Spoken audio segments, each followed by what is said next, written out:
Oke, kita langsung aja nih ya. Kali ini kita mau kupas tuntas satu topik kesehatan yang, aduh, paling sering deh bikin bingung. Soal apa? Soal hubungan antara diabetes dan gula. Ada satu mitos gede banget yang perlu kita luruskan bareng-bareng. Udah siap? Nah, ini dia nih pertanyaan keramatnya.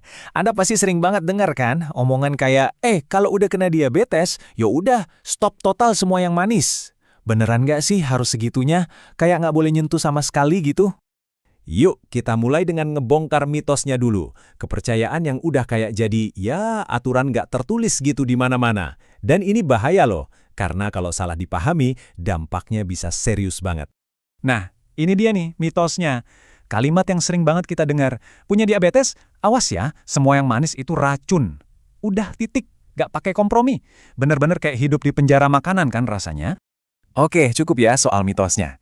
Sekarang, siap-siap nih buat bagian yang paling penting. Kita bakal ganti semua kesalahpahaman tadi dengan fakta yang sebenarnya. Siap? Yap, Anda nggak salah baca. Anggapan kalau penderita diabetes itu haram hukumnya makan yang manis, itu salah besar. Gimana? Lega banget kan dengernya?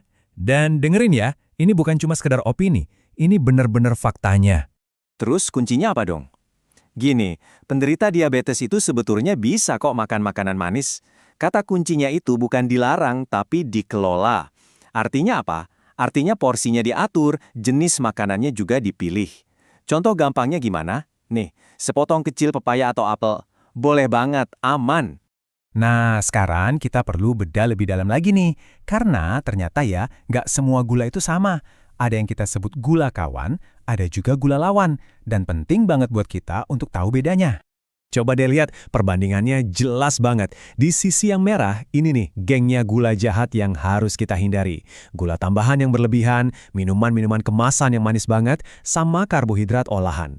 Nah, sekarang lihat sisi yang hijau. Ini sahabat kita yang boleh dinikmatin, tapi ingat ya, terbatas. Gula alami dari buah utuh atau pemanis alami kayak stevia. Oke, teorinya udah ngerti kan? Pertanyaan selanjutnya, terus gimana dong cara terapinya sehari-hari? Tenang-tenang, ini dia beberapa tips super praktis yang bisa langsung Anda coba. Ada 3 langkah kunci yang gampang banget buat diingat. Pertama, ganti. Coba deh ganti gula pasir di rumah dengan alternatif alami, contohnya stevia. Kedua, batasi. Boleh banget makan buah, tapi cukup 1 porsi kecil aja per hari ya. Dan yang paling penting, nomor 3, konsultasi. Ini wajib. Jangan pernah atur-atur diet sendiri. Selalu diskusikan sama ahli gizi. Oke, kita udah hampir sampai di akhir nih. Jadi, apa sih poin paling penting yang harus kita pegang dari pembahasan ini? Ingat ya, fokusnya itu bukan lagi soal daftar panjang larangan, tapi soal kekuatan pilihan yang cerdas. Nah, kalimat ini benar-benar merangkum semuanya. Yuk sama-sama kita ubah cara pandang kita. Bukan lagi mikirin soal apa yang dilarang, yang ujung-ujungnya cuma bikin stres. Tapi kita fokus ke memilih dengan cerdas. Kenapa? Karena itu yang ngasih kita kontrol penuh. Kendalinya itu ada di tangan kita sendiri.